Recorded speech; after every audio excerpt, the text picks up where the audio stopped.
no? Ibig sabihin po mga counterfeit.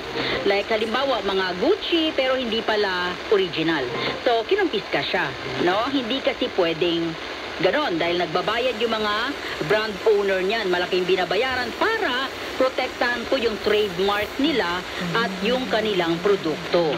DCXL, Pulso ng Metro! Yan po yung same kapag kayo po ay mayroong mga kanta na ginawa, di ba? Kayo ay mayroong mga istoryang ginawa, kayo po ay mayroong mga kwentong ginawa.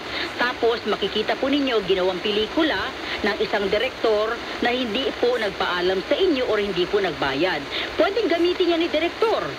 Kung ang inyong istorya, inyong kanta ay hindi po ninyo na bigyan ng lisensya. Di ba? Eh kung nabigyan niyo po ng lisensya yung inyong kanta na pag-aari po talaga ninyo yon, hindi po pwedeng gamitin nino man yan nang wala po kayong authorized at hindi po kayo babayaran.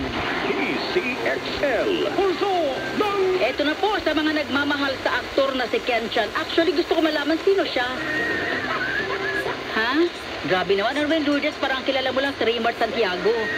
Ano yung mga panahon na ano ba yan? Anong kilala mo si Romnick Sarmenta, Lourdes?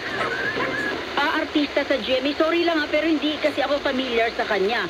Ito po yung mga nagmamahal kay Ken Chan, siya po'y pinapa-aresto na ng Quezon City Prosecutor's Office.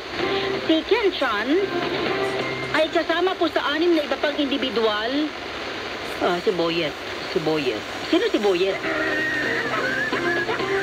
Sige, mamay babalikan ko yan. Siya po'y naharap sa kasong syndicated estafa, ha? Dahil po sa pagkakasangkot sa isang restaurant investment scam, naku, pag nahuli po ito po'y walang bail. Ayon kay Attorney